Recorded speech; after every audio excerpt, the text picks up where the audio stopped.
In the early 20th century, the world stood on the edge of transformation. Empires that had ruled for centuries appeared unshakable, yet beneath the surface, tensions were building. Social unrest, economic inequality, and political repression were quietly reshaping the course of history. Amid this uncertainty, one man would emerge as a defining force of change.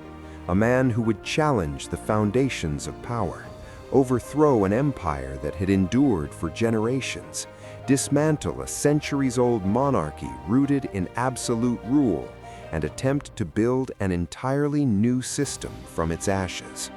His name was Vladimir Lenin. To some, Lenin was a visionary thinker, an intellectual who believed that society could be reorganized to eliminate inequality and empower the working class. He drew upon the ideas of Karl Marx, adapting them to the realities of a rapidly changing world, and argued that revolution was not only possible, but necessary. To others, however, he was something far more dangerous, a radical willing to dismantle institutions, silence opposition, and concentrate power in the name of ideology.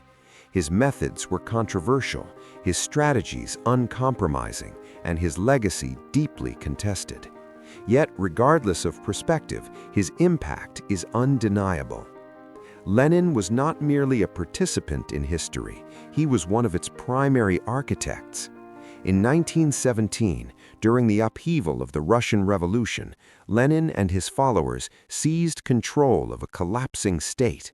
What followed would not only transform Russia, but also alter the trajectory of global politics for decades to come. The rise of a new political system, one that sought to replace capitalism with a centralized, socialist model, would inspire movements across continents, while also provoking conflict, division, and ideological struggle on an unprecedented scale. But revolutions are rarely simple. They are shaped by ambition and circumstance, driven by hope, but often accompanied by violence, promising change, yet carrying unpredictable consequences. To understand Lenin is to confront these contradictions. Who was the man behind the revolution? What forces shaped his beliefs? And how did his ideas move from theory into action, reshaping an entire nation in the process? This is not just the story of a single individual. It is the story of an empire in decline, a society in crisis, and a moment in history when the old world gave way to something entirely new. This is the story of Vladimir Lenin and the birth of a new world order. Before he became Vladimir Lenin, the architect of revolution, he was simply a child of the Russian Empire, shaped by its order, its contradictions, and the forces that would ultimately define his destiny. Born in 1870 in the quiet provincial town of Simbirsk on the banks of the Volga River, Vladimir Ilyich Ulyanov entered a world defined by order, hierarchy, and tradition. The Russian Empire, vast and complex, stretched across continents, ruled by an absolute monarchy that claimed both political authority and divine legitimacy. At first glance, Lenin's early life gave little indication of the role he would later play in reshaping that empire. His family stood firmly within the rising middle class of Imperial Russia, a social layer that valued education, discipline, and advancement. His father, Ilya Ulyanov, was a respected educator and school inspector, a man who had risen through the ranks of the imperial system through dedication and service. He believed deeply in the power of education, not as a tool for rebellion, but as a means of progress within the existing order. In recognition of his contributions, the state awarded him a title of hereditary nobility, an honor that placed the Ulyanov family in a position of relative privilege. It was a life defined by structure, expectation, and a belief in stability. Lenin's mother, Maria Alexandrovna, was equally influential. Highly educated and culturally refined, she ensured that her children were exposed to literature, languages, and intellectual discipline from an early age. The household was one of strict standards, but also intellectual curiosity, a place where achievement was expected and excellence was cultivated. Within this environment, young Vladimir thrived. He was an exceptional student, focused, disciplined, and intellectually sharp. Teachers noted his analytical mind and his ability to absorb complex ideas with unusual speed. He excelled in classical studies, particularly Latin and Greek, and demonstrated a level of academic rigor that set him apart from his peers. From the outside, his path appeared clear and predictable. Education would lead to a professional career, perhaps in law or academia. Stability would follow. His life seemed aligned with the values of the very system his father served. But beyond the walls of his home, a different reality was unfolding. The Russian Empire of the late 19th century was not a unified or stable society, despite its outward appearance. It was a nation marked by deep structural inequalities. A small elite controlled land, wealth, and political power, while millions of peasants lived in poverty, bound by economic hardship and limited opportunity, even after the formal abolition of serfdom in 1861. Industrialization was beginning to reshape parts of the empire, bringing new classes of urban workers into existence. But with these changes came overcrowding, poor working conditions, and growing dissatisfaction. Political dissent was tightly controlled. Censorship was widespread. Any challenge to the authority of the Tsar was met with surveillance, repression, or exile. It was a system that relied not only on tradition, but on control. And although the Ulyanov family benefited from relative stability, they were not entirely insulated from these broader tensions. In 1886, when Vladimir was just 16 years old, his father died suddenly. The loss was significant, not only emotionally, but structurally. The family's anchor within the imperial system was gone. Stability, though not immediately shattered, was no longer guaranteed in the same way.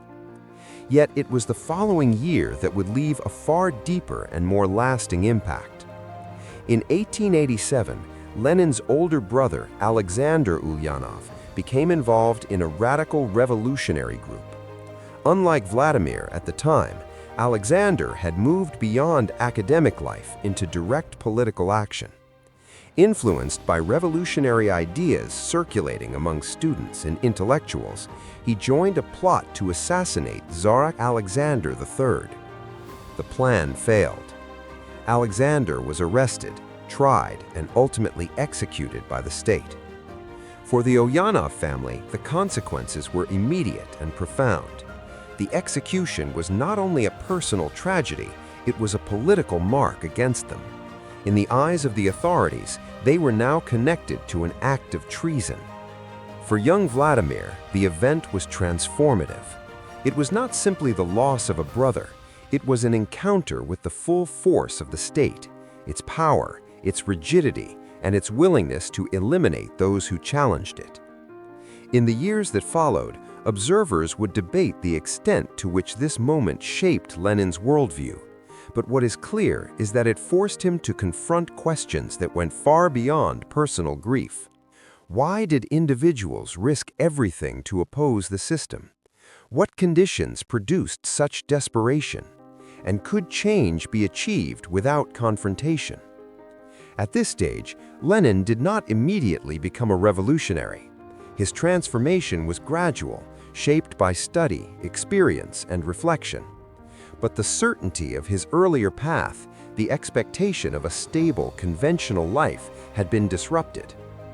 The world he had grown up in no longer appeared as fixed or as just as it once had. The empire that had provided structure now revealed its contradictions. And within those contradictions, new possibilities and new dangers began to emerge. For a young man raised in discipline and order, The question was no longer simply how to succeed within the system. It was whether the system itself could or should endure. And as Vladimir Ilyich Ulyanov moved forward into adulthood, those questions would guide him toward ideas, movements, and decisions that would ultimately place him at the center of one of the most significant transformations in modern history. But that transformation had not yet begun. For now, he remained a student, shaped by loss, surrounded by tension, and standing at the edge of a path that would soon lead far beyond the quiet town where his life began. In 1887, a single event altered the course of Vladimir Ulyanov's life. His older brother, Alexander Ulyanov, was executed by the state. The charge was clear and uncompromising: participation in a plot to assassinate Tsar Alexander III, the ruler of the Russian Empire. The plan, organized by a small revolutionary cell, aimed to strike at the very center of autocratic power. It failed before it could be carried out. Arrests followed swiftly. Trials were conducted with precision, and sentences were delivered without hesitation. Alexander, once a promising student of science, was condemned as an enemy of the state and executed. For the Ulyanov family, the consequences were immediate and severe. Their name, once associated with education and service, was now linked to political subversion. Social standing eroded, opportunities narrowed. The quiet stability that had defined their lives in Simbirsk was replaced by scrutiny and suspicion. For Vladimir, the impact was deeper than circumstance. It was personal, it was ideological, and it was irreversible. The loss of a brother was devastating, but more than grief, it introduced a confrontation with power, its reach, its logic, and its limits. The state had acted decisively, eliminating a perceived threat without compromise. In doing so, it revealed the nature of authority within the Russian Empire: absolute, defensive, and intolerant of dissent. In the aftermath, Vladimir faced a choice. He could reject his brother's path, viewing it as reckless, misguided, and ultimately futile, or he could attempt to understand it. He chose the latter. Rather than embracing emotion alone, he turned to analysis. He began to examine the conditions that had led Alexander and others like him to take such extreme measures. What forces drove educated individuals toward revolutionary action? Why did reform appear impossible within the existing system? And why did the state respond with such uncompromising force? These were not abstract questions. They were rooted in the reality of late 19th century Russia. The empire remained rigid in its structure. Political participation was limited to a narrow elite. The Tsar maintained absolute authority, supported by a bureaucracy that prioritized order over reform. Efforts at dissent, whether through protest, writing, or organization, were closely monitored and often suppressed. For many, change seemed unattainable through legal or gradual means. It was within this context that revolutionary movements began to take shape. Some groups, often referred to as populists, believed in direct action, targeting symbols of power in the hope of triggering broader change. Others advocated for mass mobilization, seeking to awaken political consciousness among workers and peasants. But all shared a common conclusion: the existing system could not be easily reformed. Vladimir observed these developments carefully. He did not immediately follow in Alexander's footsteps. In fact, he drew a critical distinction between emotional reaction and strategic action. Where his brother had participated in a conspiracy rooted in urgency, Vladimir began to search for a more systematic approach to change. This shift marked the beginning of a transformation. Grief did not disappear, but it evolved. Anger did not fade, but it became focused. He began to ask questions that carried both intellectual and political weight. Why was power concentrated in the hands of so few? Why did vast segments of the population live in poverty despite the empire's size and resources? Why did attempts at reform consistently fail? And perhaps most importantly, if change was necessary, how could it be achieved effectively? These questions led him towards study. He immersed himself in literature, philosophy, and political theory. He examined the structure of European societies, comparing them to the Russian model. He explored economic systems, class dynamics, and the historical forces that shaped political change. It was during this period that Vladimir encountered the ideas that would later define his worldview. Among them were the writings of Karl Marx, whose analysis of class struggle and capitalism offered a framework for understanding inequality not as an accident, but as a structural condition. Marx's argument that history was driven by conflict between social classes provided a lens through which Vladimir could reinterpret both his brother's actions and the broader conditions of Russian society. But he did not adopt these ideas uncritically. Instead, he adapted them. Russia, after all, was not an industrialized Western nation. Its economy, its social structure, and its political system differed significantly from those described in Marx's original analysis. If revolutionary theory was to be applied, it would need to be adjusted to fit Russian realities. This process of adaptation would become central to Lenin's later work.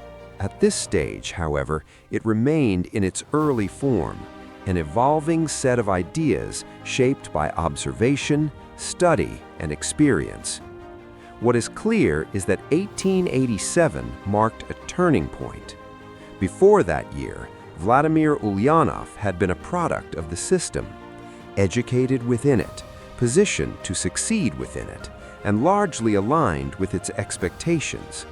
After that year, he began to move outside it, not through immediate rebellion, but through critical examination. The certainty of his childhood had been replaced by doubt. The stability of his environment had been replaced by contradiction, and the future that once seemed predetermined had opened into something far less predictable.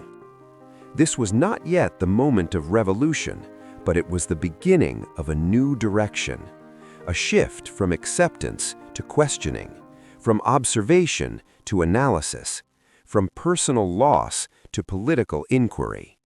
And as these ideas continued to develop, they would lead Vladimir Ulyanov further away from the world he had once known and closer to the path that would eventually transform him into a revolutionary figure. A path defined not only by emotion, but by ideology. By the late 1880s, Vladimir Ulyanov was no longer simply a student shaped by personal loss. He was becoming something else, a thinker in transition, moving steadily from observation toward conviction. In 1887, shortly after the execution of his brother, he enrolled at Kazan University to study law. It was a logical step, consistent with his academic strengths and the expectations placed upon him. But the environment he entered was far from stable. Universities in the Russian Empire had become centers of political tension. Students debated reform, justice, and the limits of state power.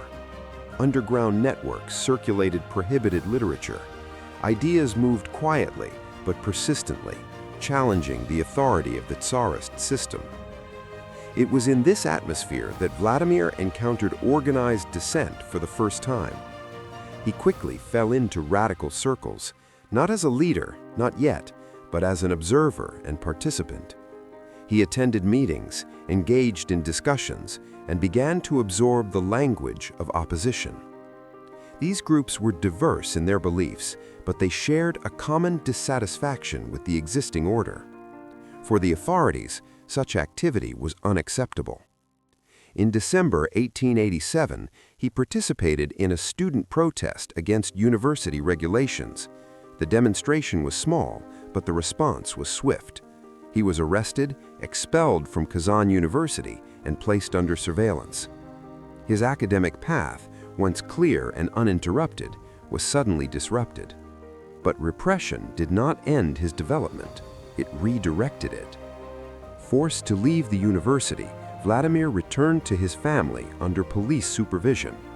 He was no longer part of formal academic life. His movements were restricted, his opportunities limited. Yet in this constrained environment, something important occurred. He began to study independently. Without the structure of university, he constructed his own intellectual framework, reading extensively, analyzing deeply, and forming ideas with increasing precision.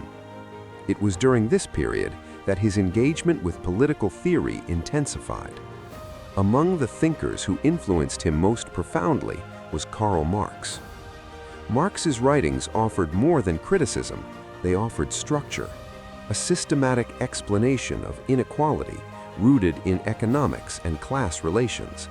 According to Marx, society was defined by conflict between those who controlled production and those who labored within it. History, in this view, was not random. It followed patterns, and those patterns led toward transformation. For Vladimir, this was a turning point. Marx's analysis provided a framework through which he could reinterpret the conditions of Russia. The poverty he had observed, the repression he had witnessed, and the fate of his brother, all could be understood not as isolated events, but as part of a larger system. A system defined by imbalance, a system that, according to theory, could not sustain itself indefinitely. He immersed himself in these ideas, not passively, but critically. He read not only Marx, but also other socialist thinkers, economists, and political writers. He compared theories, examined contradictions, and sought to adapt abstract ideas to the specific conditions of the Russian Empire. Because Russia presented a challenge, unlike Western Europe, it was not fully industrialized. Its working class was smaller. Its peasantry remained vast. The structures described in Marxist theory did not map perfectly onto Russian reality. For some, this meant revolution was premature.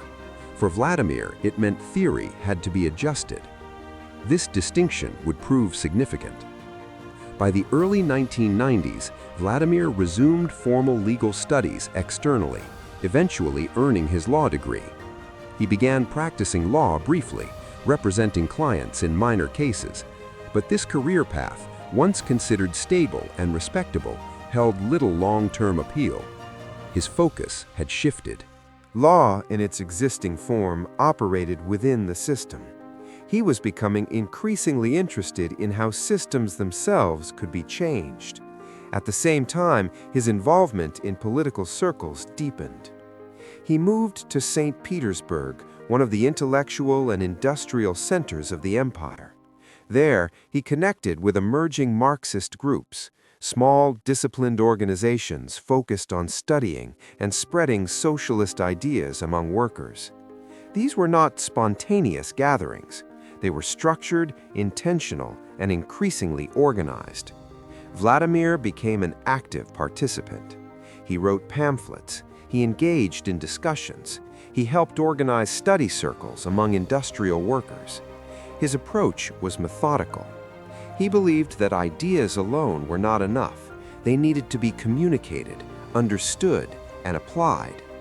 Education, in this context, became a political tool.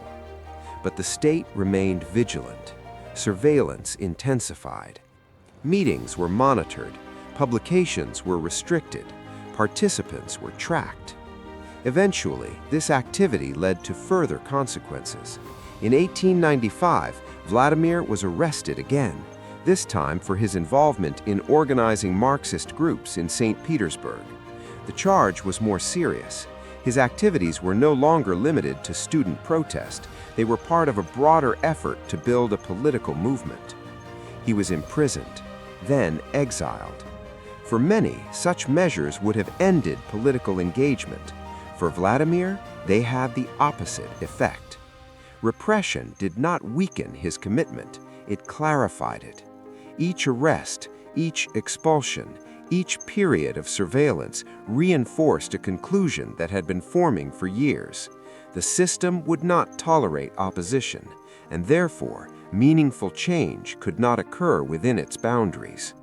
This realization marked a critical shift. Lenin, though he did not yet widely use that name, was no longer simply studying revolution. He was preparing for it. But his vision differed from earlier movements. He did not believe in spontaneous uprising alone. He did not rely on isolated acts of violence. Instead, he began to develop a more structured concept. Revolution required organization. It required discipline. And most importantly, it required leadership. A movement without direction, he believed, would fail. A revolution without strategy would collapse. This idea, still forming, still evolving, would later become central to his political philosophy. At this stage, however, it existed as conviction rather than doctrine. What is clear is that the young student from Simbirsk had undergone a profound transformation, from privilege to disruption, from disruption to inquiry, from inquiry to ideology, and now from ideology to action. Lenin did not just believe in revolution. He believed it could be understood, structured, and ultimately made to happen, not as an accident of history, but as a deliberate act. By the 1890s, Vladimir Ulyanov had moved beyond the role of a student or observer. He was no longer simply engaging with ideas, he was acting on them, and in the eyes of the Russian state, that made him a threat. His growing involvement in Marxist circles, his efforts to organize workers, and his role in spreading revolutionary literature had not gone unnoticed. The imperial authorities, already wary of dissent, viewed such activities as destabilizing and potentially dangerous. In 1895, that concern translated into action. Lenin was arrested in St. Petersburg. This time, the consequences were more severe. He was imprisoned for over a year, held in isolation, and subjected to the slow, deliberate pressure of the Tsarist penal system. It was a system designed not only to punish, but to contain, to isolate, and to prevent the spread of ideas. But even in confinement, Lenin continued to work. Denied public voice, he turned inward, writing, studying, and organizing his thoughts with increasing clarity. He drafted analytical texts, outlined arguments, and refined the principles that would later define his political philosophy. Prison did not silence him, it focused him. In 1897, after his imprisonment, Lenin was sentenced to internal exile in Siberia. For many, Siberian exile represented an end, a distant, isolating punishment intended to remove individuals from political life. Vast, remote, and unforgiving, Siberia functioned as both prison and barrier. But for Lenin, it became something else, an environment for development. He was sent to the village of Shushenskoye, deep within the Siberian landscape. Conditions were restrictive, but not entirely prohibitive. Unlike prison, exile allowed a degree of movement, communication, and intellectual activity. And Lenin used that freedom deliberately. During his years in Siberia, he established a disciplined routine. He read extensively, economics, philosophy, political theory. He analyzed Russian society in detail, focusing particularly on the development of capitalism within the empire. This work culminated in one of his earliest major writings, The Development of Capitalism in Russia, a study that argued Russia was already undergoing economic transformation and that these changes were creating the conditions necessary for class conflict.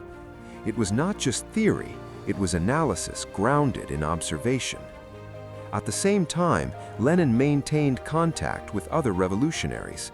Letters were exchanged, ideas circulated. Networks, though fragmented, remained active. Exile had not removed him from the movement. It had given him distance and perspective. It was also during this period that he formed a closer partnership with Nadezhda Krupskaya, a fellow Marxist who would become both his wife and a key collaborator in his political work. Together, they shared not only personal commitment, but ideological purpose. By the time his exile ended in 1900, Lenin had changed. He was no longer a developing thinker. He was a strategist. Upon his release, he did not return to a quiet life within Russia. Instead, he left the empire. Exile in a different form continued, this time across Europe. He moved between cities that served as centers of political thought and revolutionary activity: Switzerland, Germany, and later London. These were not random destinations, they were hubs, places where ideas converged, where publications could be produced, and where networks could be built beyond the reach of Tsarist control. Far from Russia, but closer than ever to revolution. In these European cities, Lenin worked to unify scattered Marxist groups into a coherent movement. One of his key projects was the establishment of a political newspaper, Iskra, meaning the spark. The name was intentional. A single spark, he believed, could ignite a larger fire. Through Iskra, Lenin and his collaborators sought to spread ideas, coordinate activities, and create a shared ideological foundation among revolutionaries who were otherwise divided by geography and approach. But unity proved difficult. Disagreements emerged over strategy, organization, and the nature of revolutionary action itself. Some believed change would come gradually, through mass participation and political reform. Lenin disagreed. His experiences, arrest, exile, surveillance, had led him to a different conclusion. Revolution would not happen naturally. It would not emerge spontaneously from the conditions of society alone. Left to itself, he believed, the working class might resist, but not necessarily overthrow the system.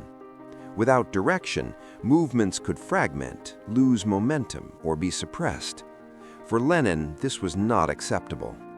Revolution, he argued, had to be organized, directed, engineered.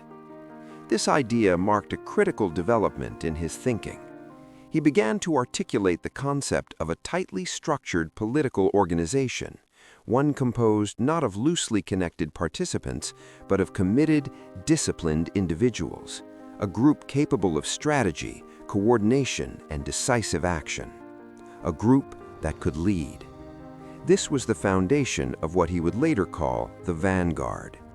A vanguard party, small, focused, and highly organized, would act as the guiding force of revolution. It would not wait for history to unfold. It would intervene, shape events, accelerate change. This concept was controversial, even among fellow Marxists. Critics argued that it concentrated too much power in too few hands, that it risked replacing one form of domination with another. Lenin saw it differently. To him, discipline was not a limitation, it was a necessity. In a system defined by control, only an equally organized opposition could succeed. Loose movements could be dismantled, unstructured protests could be contained, but a disciplined organization, coordinated, strategic, and unified, could endure. And more importantly, it could act. By the early 1900s, Lenin had moved far beyond the role of theorist. He had developed a framework, a method, a plan. Exile had not distanced him from revolution. It had brought him closer to understanding how it could be achieved. The young man who once asked questions about power and inequality was now forming answers that would soon be tested in reality. Because the Russian Empire, though still standing, was beginning to show signs of strain. Tensions were rising, cracks were forming, and when the moment came, Lenin intended to be ready. By the early 20th century, the Russian revolutionary movement was no longer a loose network of scattered groups. It was evolving into something more organized, more deliberate, and increasingly divided. In 1903, that division became impossible to ignore. At the Second Congress of the Russian Social Democratic Labor Party, held across Brussels and London, leading figures of the movement gathered with a shared objective to unify their efforts and define a clear path forward. On the surface, they agreed on the fundamentals. They were influenced by the ideas of Karl Marx. They opposed the autocratic rule of the Tsar. They believed in the necessity of revolution. But beneath that agreement lay a deeper conflict, a disagreement not about goals, but about method. At the center of that conflict was Vladimir Lenin. By this point, Lenin had established himself as a prominent voice within the movement. Through his writings, particularly What Is to Be Done, he had articulated a clear and controversial argument. Revolution required a tightly organized, disciplined party composed of committed revolutionaries, not a broad coalition, not a loose association, but a structure, a machine. Others disagreed. Among them was Julius Martov, a fellow Marxist and former ally of Lenin. Martov argued for a more inclusive model, one that allowed for broader participation. In his view, the strength of the movement lay in its ability to represent and mobilize the working class as a whole. The disagreement may have seemed technical, but its implications were profound. Who should be considered a member of the Revolutionary Party? Only those fully committed and actively engaged, or anyone who supported its goals? This question became the dividing line. Lenin argued for a narrow definition, membership limited to those who actively worked within the organization and followed its discipline. He believed that a smaller, more committed group would be more effective, more resilient, and less vulnerable to infiltration or collapse. Martov argued the opposite. A broader base, he believed, would create a stronger, more representative movement, one that reflected the diversity and scale of the working class itself. The debate intensified. Votes were taken, alliances shifted, and eventually the movement fractured. Two factions emerged: the Bolsheviks, aligned with Lenin, and the Mensheviks, aligned with Martov. The names themselves reflected a moment in the voting process. Bolshevik derived from the Russian word for majority, while Menshevik meant minority. But over time, those labels took on meanings far beyond their original context.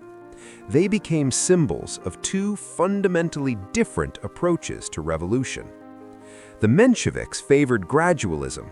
They believed Russia needed to pass through a stage of democratic development before a socialist transformation could occur.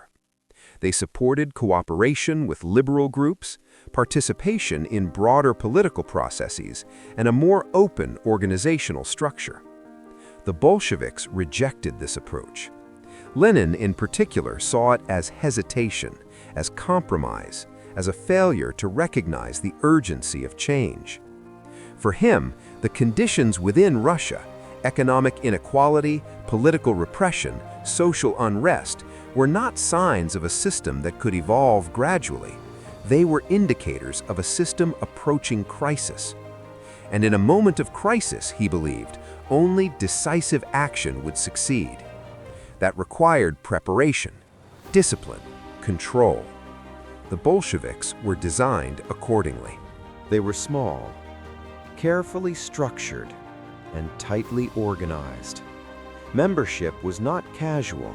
It required commitment, secrecy, and adherence to a unified strategy. Decisions were made within a centralized framework, and once made, they were expected to be followed. This model was not universally accepted. Even within the Bolshevik faction, there were debates and disagreements. Critics argued that such centralization risked concentrating too much authority in too few hands, that it could suppress internal discussion and limit flexibility. But Lenin remained consistent. To him, effectiveness outweighed inclusivity. A revolution, he believed, was not a spontaneous expression of mass will. It was an operation. And like any operation, it required coordination, precision, execution. The split of 1903 was more than an organizational disagreement. It was a turning point. From this moment forward, the Russian revolutionary movement would no longer operate as a unified force. Instead, it would move along parallel and often competing paths. The Mensheviks would continue to advocate for broader participation and gradual change. The Bolsheviks would prepare for something else, a more direct confrontation with the state, a more immediate transformation of power. In choosing this path, Lenin made a strategic decision that would define the future of his movement. He chose control over popularity, structure over flexibility, discipline over openness, and in doing so, he created something new. Not just a political group, but a mechanism, a system designed to survive pressure, adapt to conditions, and act decisively when the opportunity arose. A machine built for revolution. At the time, its ultimate success was far from certain. The Russian Empire still stood, the Tsar still ruled, and the forces of opposition remained fragmented. But the conditions were changing. Social tensions were increasing, economic pressures were mounting, and beneath the surface, dissatisfaction was spreading. The question was no longer whether conflict would come, but when. And when it did, the difference between a loose movement and a disciplined organization would become clear, because the next test of revolutionary strength was approaching, and it would arrive sooner than many expected. In 1905, the Russian Empire entered a period of crisis.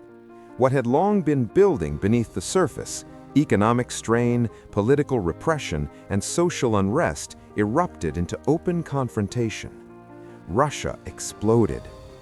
The immediate catalyst came from a combination of internal hardship and external failure.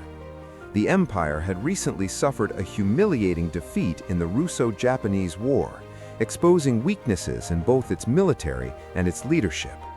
At the same time, industrial workers faced poor conditions, low wages, and limited rights, while peasants continued to struggle under economic pressure.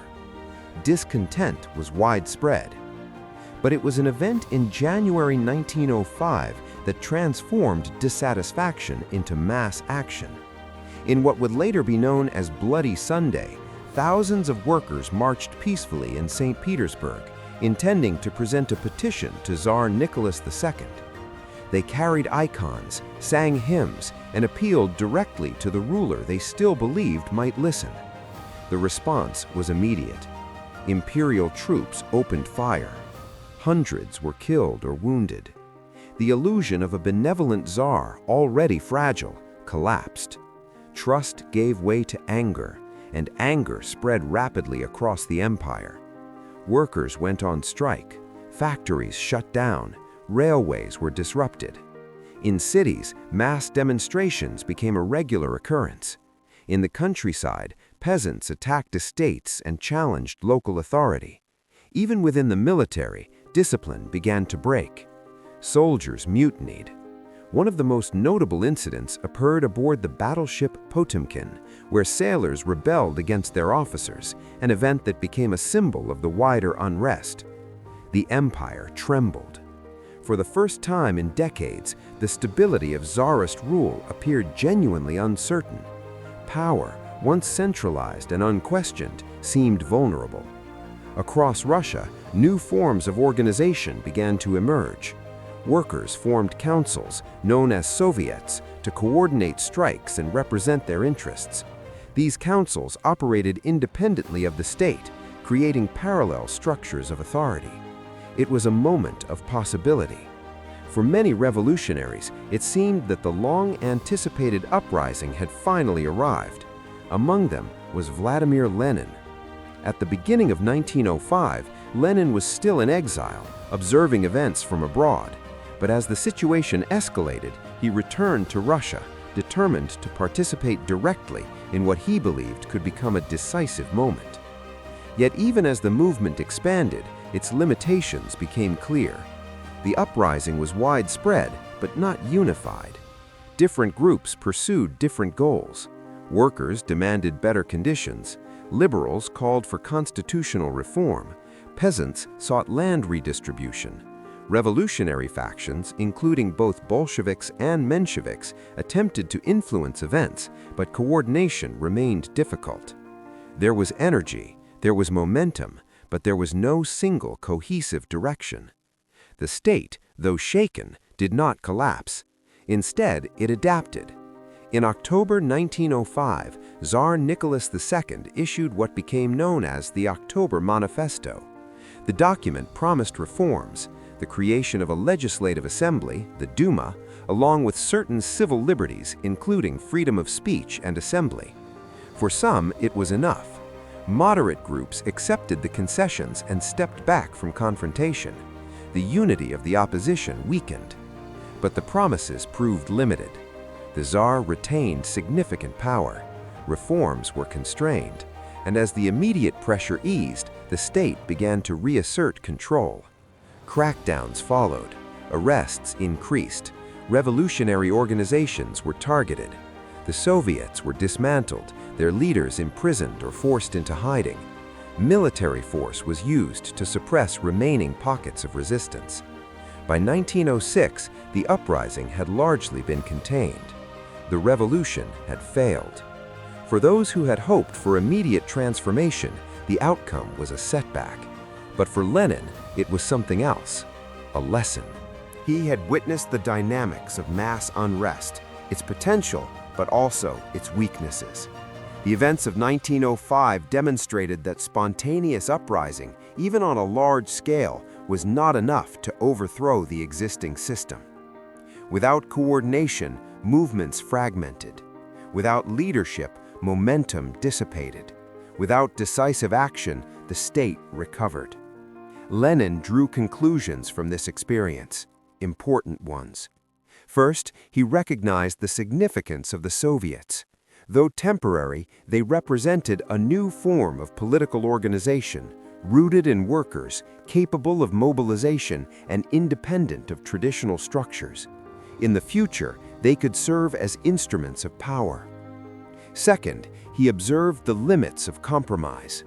The October Manifesto had divided the opposition.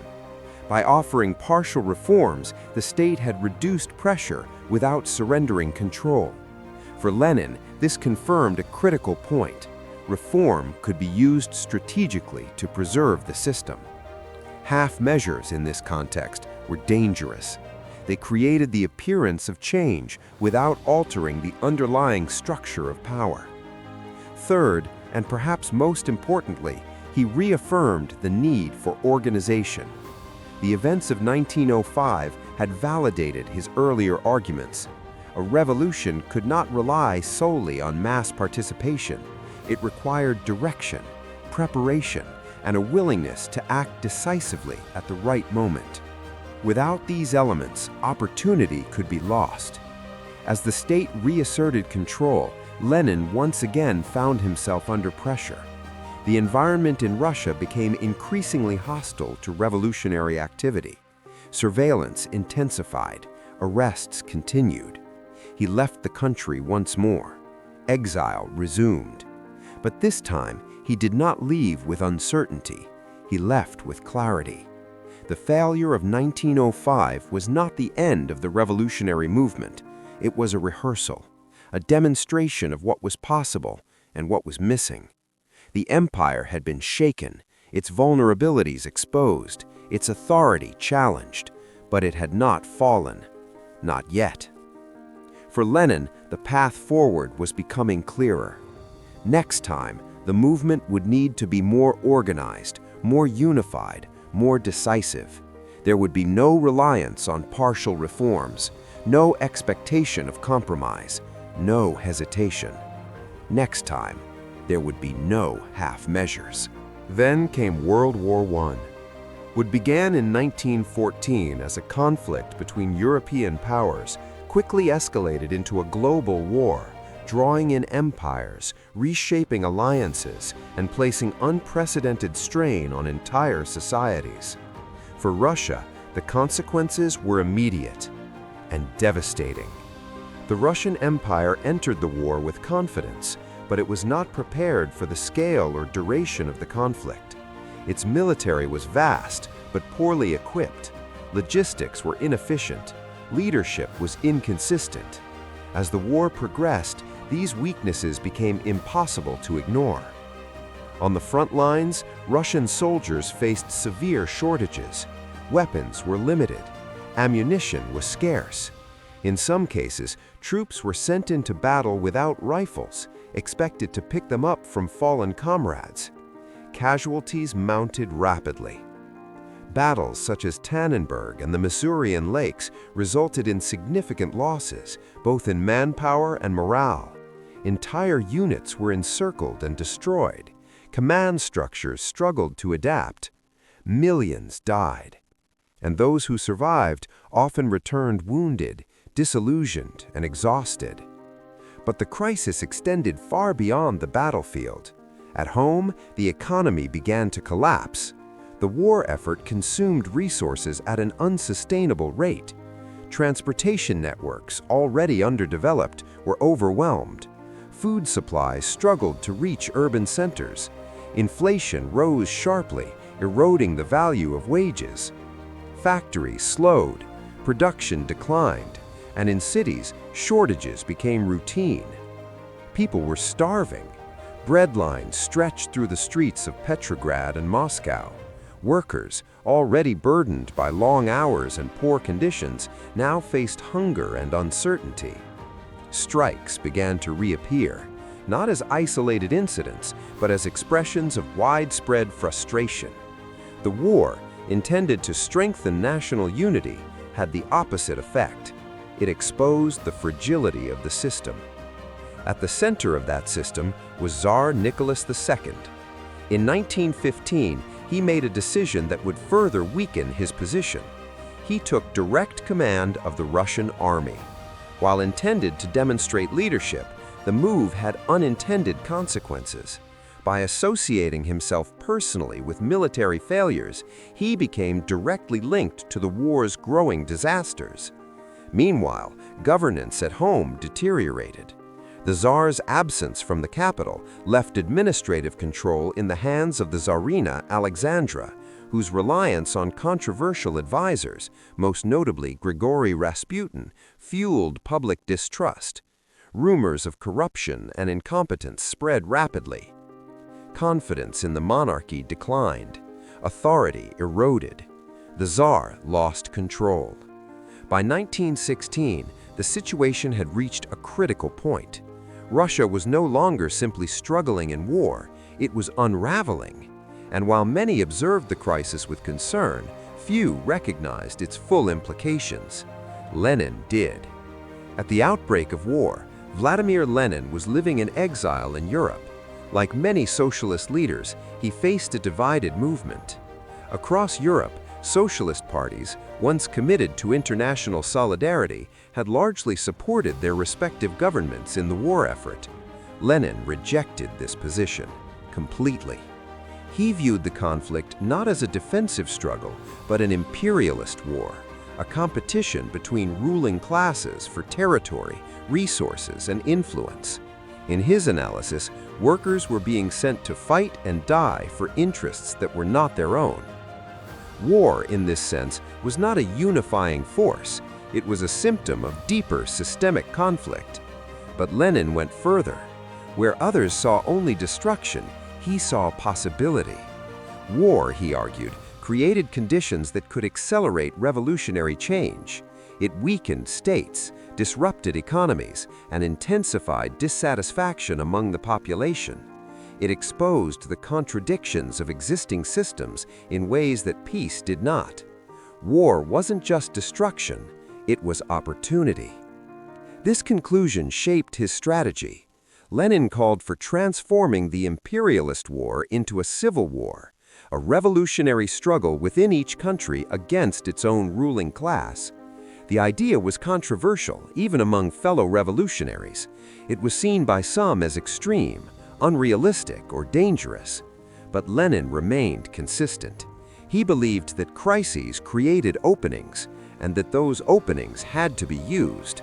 Throughout the war, he continued to write, organize, and communicate with supporters. Though physically distant from Russia, he remained engaged with its unfolding situation, analyzing developments, predicting outcomes, and preparing for the moment when intervention would become possible. By early 1917, that moment was approaching.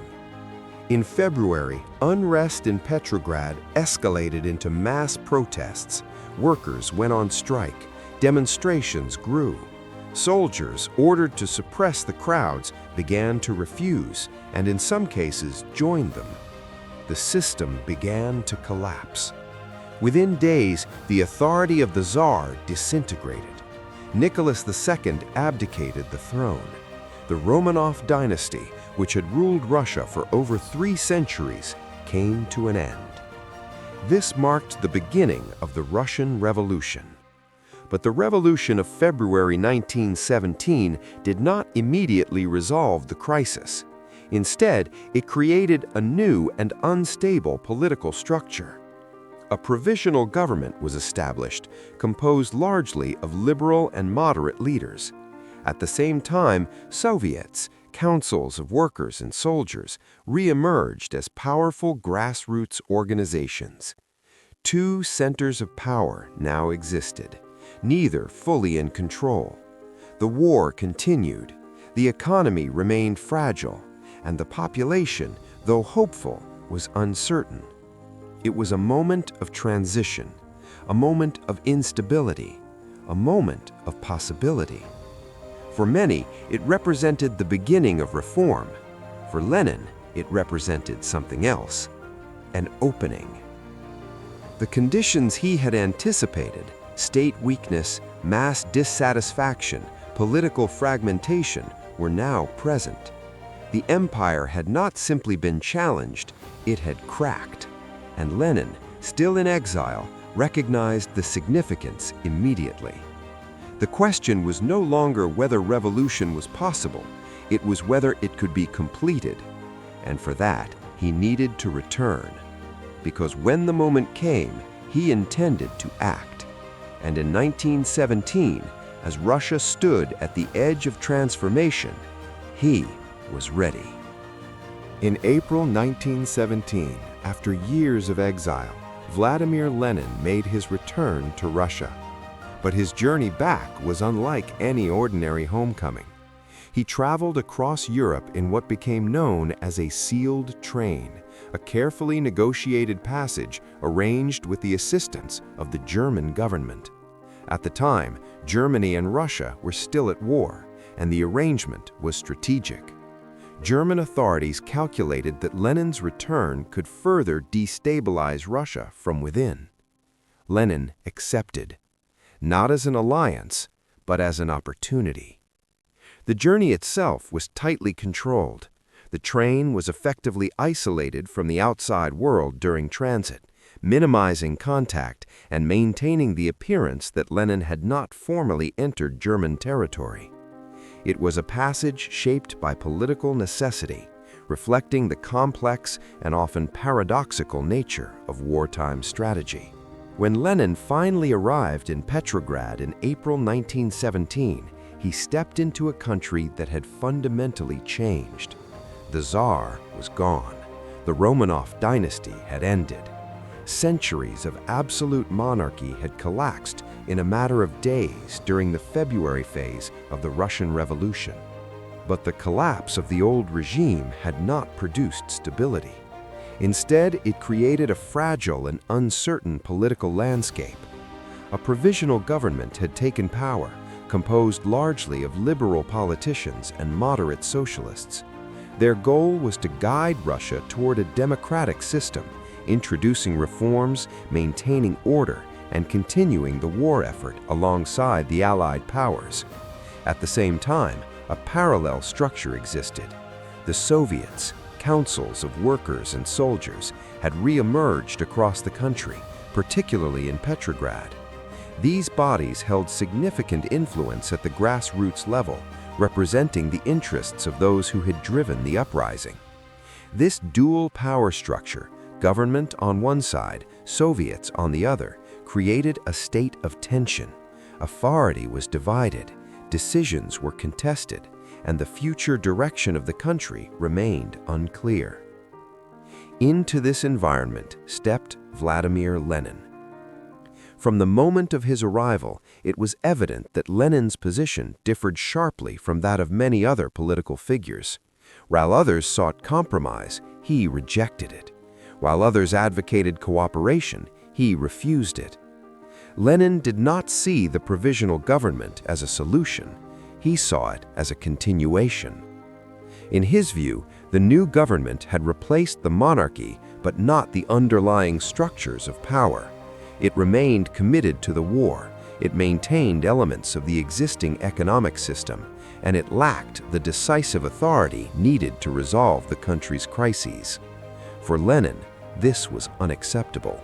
Shortly after his arrival, he presented a series of proposals that would later become known as the April Theses. Their message was direct, uncompromising, and deeply controversial. No support for the provisional government, no cooperation with existing power structures. Instead, Lenin called for a complete transfer of authority. All power, he argued, should be placed in the hands of the Soviets. This position set him apart, even within his own party. Many Bolsheviks initially considered his proposals too extreme. They believed Russia was not yet ready for a socialist revolution. Some supported conditional cooperation with the provisional government, hoping to influence policy from within. Lenin disagreed completely. He argued that the moment required clarity, not hesitation. The war continued, the economy was deteriorating, land reform had not been implemented, and the population was growing increasingly impatient. In this context, compromise would not stabilize the situation. It would prolong it. Lenin's strategy was built on a different assessment.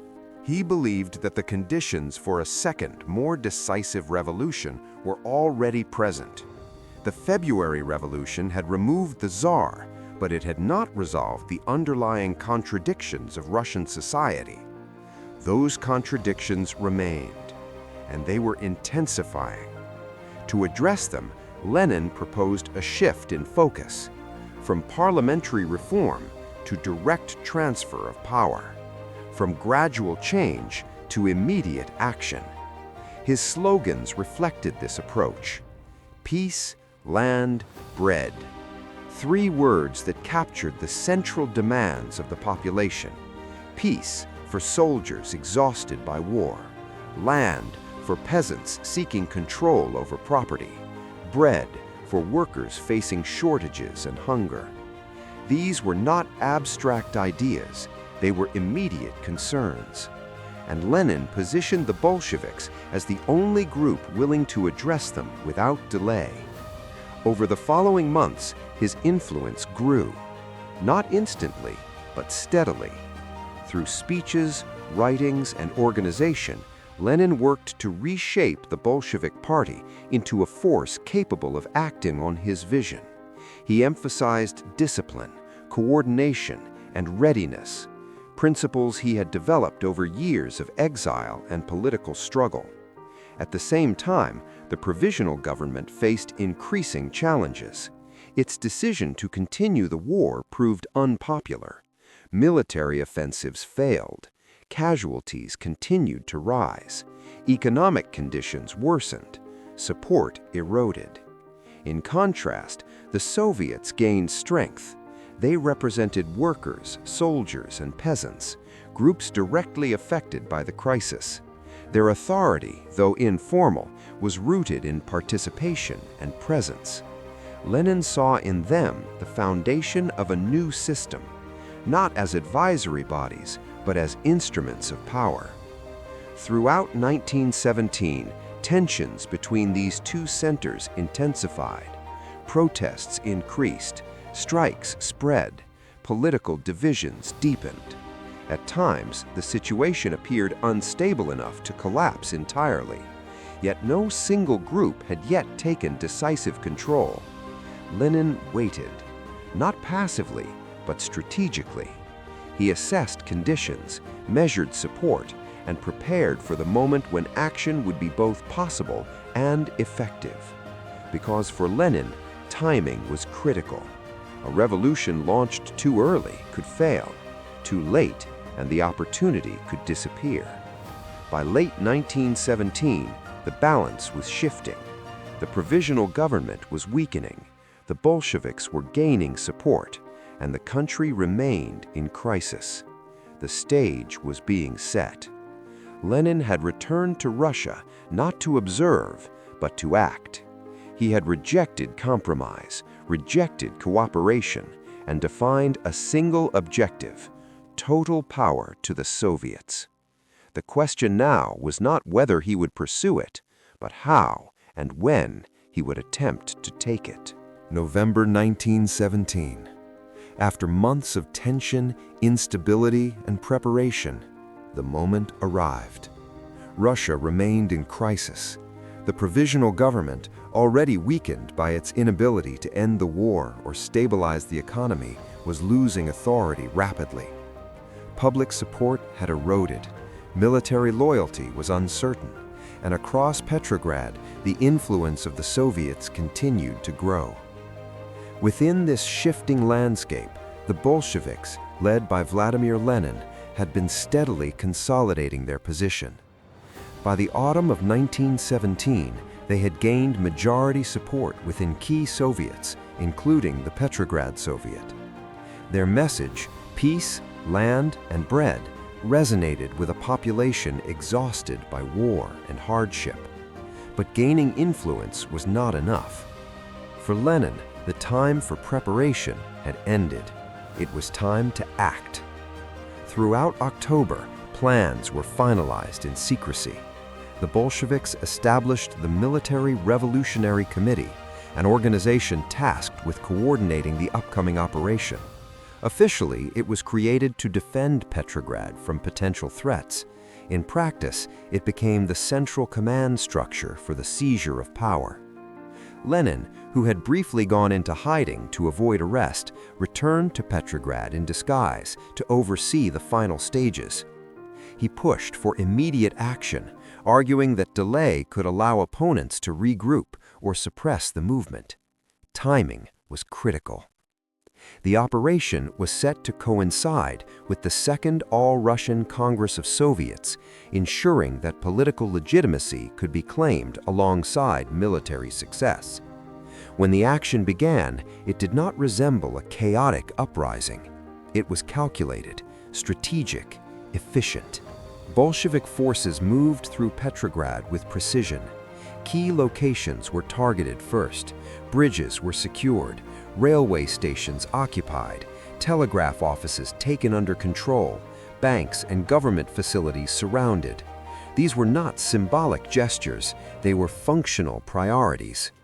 Control of communication, transportation, and infrastructure ensured that the provisional government would be isolated and unable to coordinate a response. Resistance was minimal. In many cases, troops either stood down or joined the Bolsheviks. The authority of the provisional government had weakened to the point where orders were no longer consistently followed. As the operation progressed, the city itself remained relatively calm. There were no widespread street battles, no large-scale destruction. For many residents, daily life continued with little immediate disruption. But beneath that surface, power was shifting. One position remained, the Winter Palace. Serving as the headquarters of the provisional government, it became the final objective. defended by a small and fragmented force composed of cadets, volunteers, and a women's battalion, it lacked the strength to withstand a coordinated assault. On the evening of November 7th, October 25th in the old Russian calendar, Bolshevik forces surrounded the palace. The cruiser Aurora, positioned on the Neva River, fired a blank shot, serving as the signal to begin the final phase of the operation. What followed was less a dramatic battle and more a gradual takeover. Forces entered the palace. Room by room, resistance was overcome, and in the early hours of the morning, members of the provisional government were arrested. The old authority had been removed. By nightfall, the old order was gone. At the Congress of Soviets, Lenin addressed delegates with a simple declaration. The transfer of power had taken place. Authority, he stated, now belonged to the Soviets, represented by the Bolsheviks. The revolution had succeeded. But success did not mean stability. The events of November 1917 marked the beginning of a new phase, not the conclusion of conflict. While the Bolsheviks had taken control of Petrograd, their authority across the broader Russian territory remained uneven. Opposition existed, both political and military. Yet in that moment, the shift was undeniable. For the first time, a revolutionary party had successfully seized control of a major state and declared a new system of governance. Lenin had achieved what he had spent decades preparing for, not through spontaneous uprising alone, but through organization, timing, and execution. The principles he had developed over years, discipline, centralized control, and strategic action had been applied in practice, and they had worked. But the question remained, what would come next? Seizing power was one challenge. Holding it and transforming it into a functioning system would be another. The promises made, peace, land, and bread, would now need to be addressed. The structures of the old state had been dismantled, but new ones had yet to be fully established. And beyond Petrograd, resistance was already forming. Civil war loomed. Economic disruption continued. International reactions were uncertain. The revolution had succeeded in removing one order, but it had not yet defined the next. For Lenin, however, the objective was clear. Power had been taken. Now it had to be secured. Because revolutions are not measured only by the moment they begin, but by what they become afterward. With power secured in Petrograd in November 1917, the Bolsheviks faced an immediate and complex challenge: how to transform revolutionary success into a functioning system. The new government, led by Vladimir Lenin, did not hesitate. It moved fast. Decisions were made rapidly. Policies were introduced with urgency, and the structure of the old state began to be dismantled almost immediately. One of the first priorities was land. For decades, land ownership had been a central issue in Russia. Vast estates were controlled by a small elite, while millions of peasants struggled with limited access and heavy obligations. The revolution had been fueled in part by demands for redistribution. Now, those demands were addressed. Land was seized. Large estates were confiscated and redistributed among peasants. Private ownership in its traditional form was fundamentally altered. In many areas, this process had already begun spontaneously during the upheaval of 1917. The Bolsheviks formalized it, transforming local actions into state policy. At the same time, the government turned its attention to industry. Factories were nationalized. Control of production shifted from private owners to the state, often managed through workers' committees or centralized authorities. The goal was to align economic activity with the needs of society as a whole, rather than individual profit. Banks were brought under state control. Financial systems were reorganized. Economic power, like political power, was being centralized. The changes were not limited to land and industry. Religion, long intertwined with the authority of the Russian state, was pushed aside. The Orthodox Church, which had historically supported the Tsarist regime, lost its privileged position. Church property was confiscated. Religious institutions were separated from the state. Education and public life were increasingly secularized. These actions reflected a broader objective: to dismantle the existing order and replace it entirely. A new system was being constructed. Not gradually, but through rapid transformation. At its core was an attempt to implement the principles of communism in practice. The idea was rooted in the theories of Karl Marx, but adapted by Lenin to the specific conditions of Russia. The goal was to create a society without class divisions, where resources were collectively controlled and distributed according to need. In theory, it was a system based on equality, control by the people, an end to exploitation. But in practice, the process of building this system required decisions that introduced new complexities and new contradictions. To maintain control, the Bolsheviks centralized authority. Power was concentrated within the party. Decision-making became more structured, more hierarchical. And as challenges emerged, the government responded with increasing firmness. Opposition was not tolerated. Political parties that challenged Bolshevik authority were restricted, then banned. Critics were marginalized. In some cases, they were arrested or removed from public life. The logic was clear. The revolution, having succeeded, now had to be protected. Any threat, internal or external, was seen as a risk to the stability of the new system. To enforce this stability, new institutions were created. Among them was the Cheka, a security organization tasked with identifying and eliminating counter-revolutionary activity. Its methods were direct and often severe, reflecting the urgency with which the government approached potential threats. At the same time, Russia descended into civil war. Forces opposed to the Bolsheviks, often referred to as the White Armies, formed across different regions, supported by a combination of former imperial officers, political opponents, and foreign powers concerned about the spread of revolutionary ideology. The Bolsheviks, known as the Reds, mobilized to defend their position. The conflict was intense, widespread, and deeply destructive. In response, the government introduced policies that came to be known as war communism. Resources were requisitioned from the countryside to supply the army and urban populations.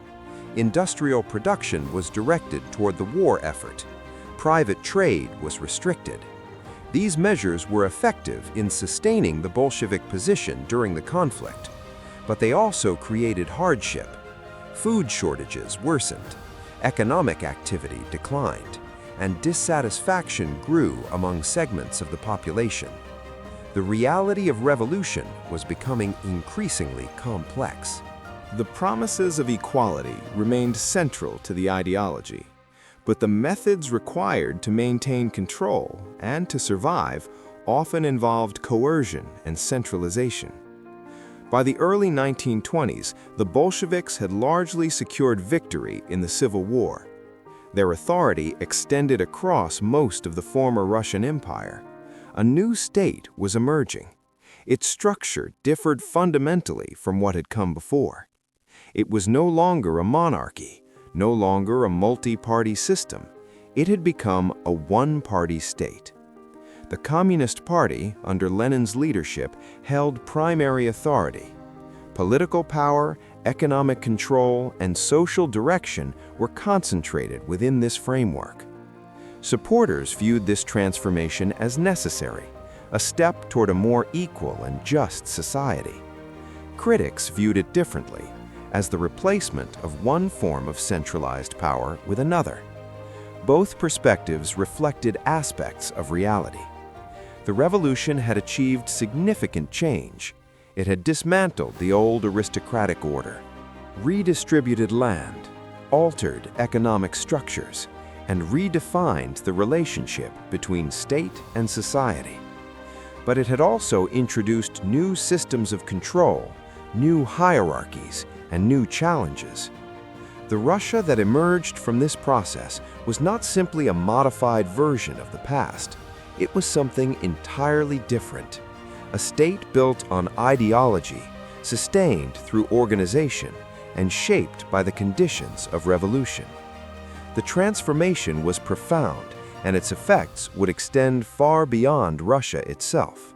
Because what was being created was not just a new government, but a new model, one that would influence political movements around the world. In the years to come, its successes and failures would be studied, debated, and replicated in different forms. But in this moment, at the end of revolution's first phase, one thing was clear. The revolution had freed Russia from its past, but it had also transformed it into something entirely new. By the early 1920s, the outcome of the revolution was no longer uncertain. The Bolsheviks had secured victory in the Civil War. Opposition had been largely defeated, and the new political order, though still evolving, was firmly in place. At the center of that order stood Vladimir Lenin. He had become the most powerful man in the country, not through inheritance, not through election in the traditional sense, but through revolution, through strategy, organization, and the ability to act decisively in moments of crisis. Yet power, once achieved, brought new challenges and new consequences. The years following the revolution had been defined by conflict. The Civil War, which raged from 1918 to 1921, left deep scars across the country. Entire regions were devastated. Infrastructure was damaged. Agricultural production declined. Millions had died from combat, famine, and disease. Violence had become a constant presence, not only on the battlefield, but within society itself. To maintain control during this period, the Bolshevik government had relied on strict measures. The security apparatus expanded. The Cheka intensified its activities, targeting those suspected of counter-revolutionary behavior. Arrests, executions, suppression. These were not isolated incidents. They were part of a broader system designed to eliminate threats and preserve stability. From the government's perspective, such actions were necessary. The revolution was under attack from internal enemies and external forces. Survival required discipline and enforcement. But these methods also shaped the character of the new state. Power became increasingly centralized. Decision-making was concentrated within a small group of leaders. Dissent, even within the broader socialist movement, was limited. One of the most significant developments during this period was the consolidation of a one-party system. Political plurality, which had briefly existed after the fall of the Tsar, was gradually eliminated. Competing parties were banned or marginalized. The Communist Party became the sole authority. Lenin, as its leading figure, operated at the center of this structure. But even at the height of his power, challenges remained. The economy, strained by years of war and radical policy, was struggling to recover. War communism, while effective during the Civil War, had disrupted normal economic activity. Agricultural output declined. Industrial production fell sharply. In 1921, the situation reached a critical point. Famine spread across parts of the country. Food shortages intensified, and discontent began to surface even among groups that had once supported the revolution. One of the most notable signs of unrest came from the Kronstadt naval base. Once considered a stronghold of revolutionary support, sailors there rose in rebellion, demanding reforms. greater political freedom, an end to certain economic restrictions, and a reduction in centralized control. The uprising posed a direct challenge. It was suppressed by the government, but its significance was clear. Even within the revolution's base, dissatisfaction existed. Lenin recognized the risk. In response, he introduced a shift in policy. The new economic policy, or NEP, marked a partial retreat from the strict controls of war communism. It allowed for limited private trade, small-scale private enterprise, and a degree of market activity within the broader socialist framework. The change was pragmatic. It was not a rejection of ideology, but an adjustment, an acknowledgement that rigid policies, if maintained under all conditions, could undermine stability. The NEP helped stabilize the economy. Agricultural production began to recover, markets reappeared, and daily life for many became more manageable. But the underlying structure of power remained unchanged. The Communist Party retained control. Political opposition was still restricted, and the mechanisms developed during the Civil War, centralization, surveillance, and enforcement, remained in place. At the same time, Lenin's personal circumstances began to shift. In 1918, he had survived an assassination attempt. Shot and seriously wounded, he recovered, but the incident underscored the dangers associated with his position. Opposition to his leadership, both ideological and personal, had not disappeared. In the years that followed, his health declined. A series of strokes beginning in 1922 limited his ability to participate directly in governance.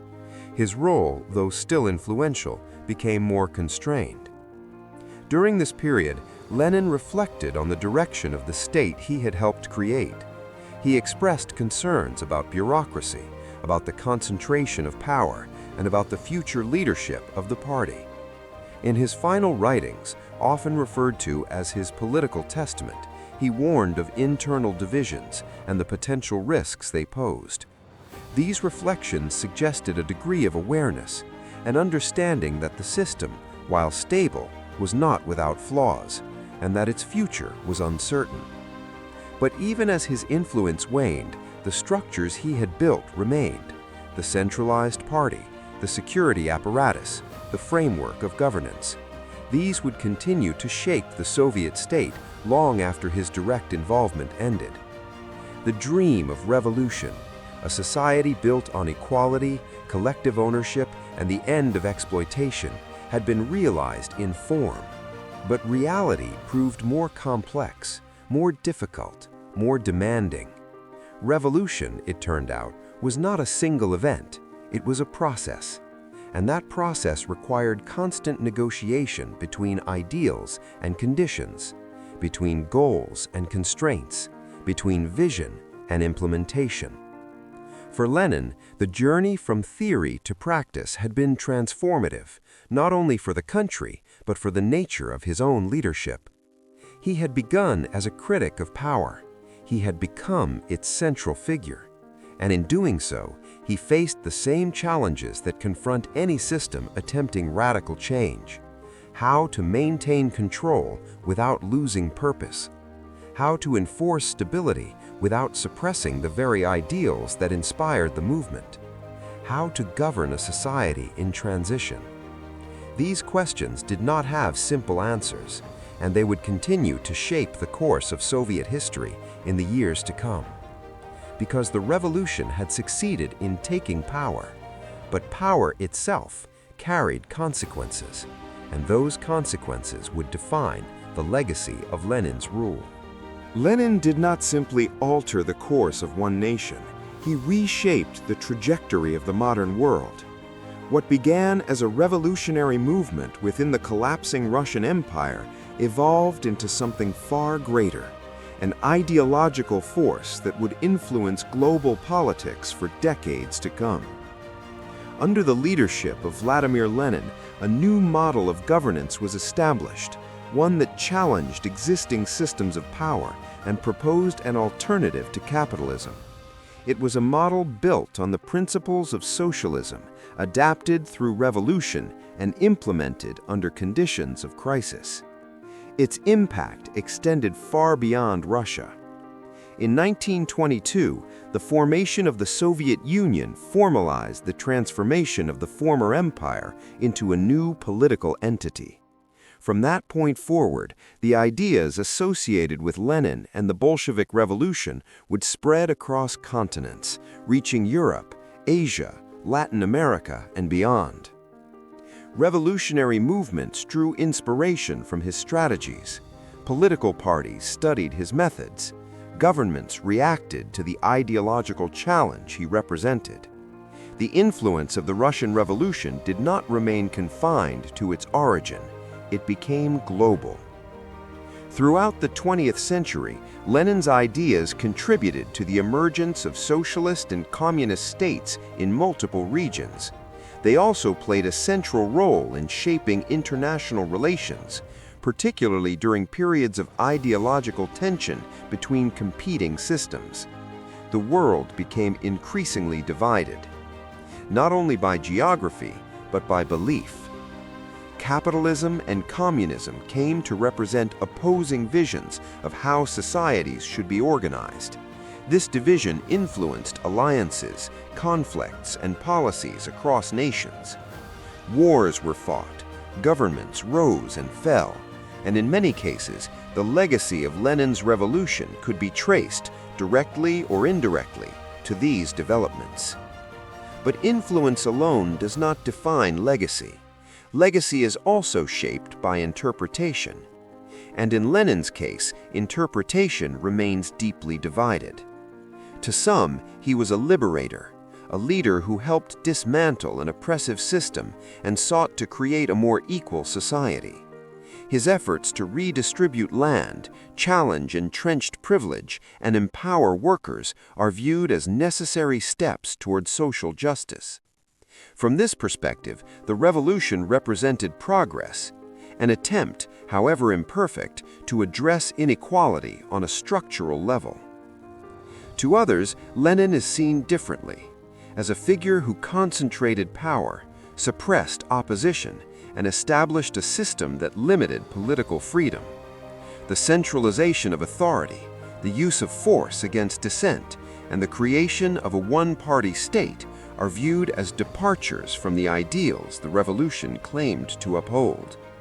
Not all interpretations fit neatly into these categories. Many recognize both dimensions. They see Lenin as a complex figure, shaped by his environment, driven by conviction, and operating within conditions that demanded difficult choices.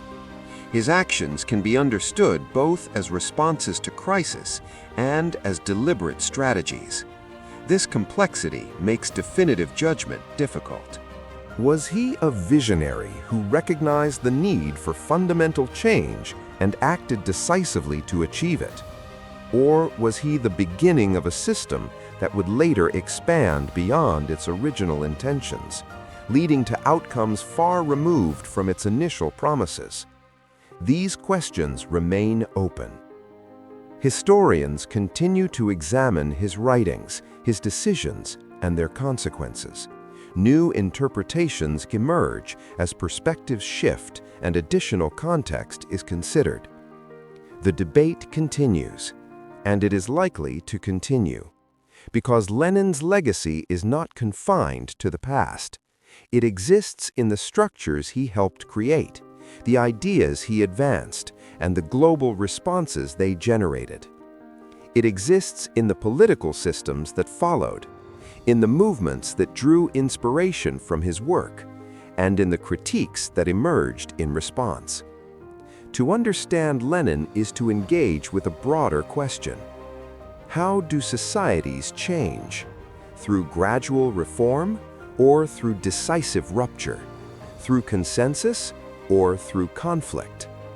Lenin's life represents one answer to that question, an answer shaped by the conditions of his time, an answer that produced results, both transformative and controversial. What remains certain is the scale of his impact. Before Lenin, the Russian Empire stood as a symbol of traditional authority, rooted in monarchy, hierarchy, and continuity. After Lenin, that structure was gone. In its place stood a new system, one that redefined governance, economics, and social organization. And the effects did not stop at Russia's borders. They spread, influencing the direction of global history throughout the 20th century. Whether viewed as a force for liberation or as the origin of new forms of control, Lenin's role in that transformation is undeniable. He did not simply participate in history, he altered it. And in doing so, he ensured that the world before him would not be the same after. The legacy of Vladimir Lenin is not a single narrative. It is a continuing conversation, one that reflects not only the past, but the enduring question of how power is gained, used, and remembered. What do you think of Lenin? If he had lived long enough, would a more benign Soviet Union have emerged? Or might he ultimately have become as oppressive and totalitarian as Stalin subsequently became? Please let us know in the comments section. And in the meantime, thank you very much for watching.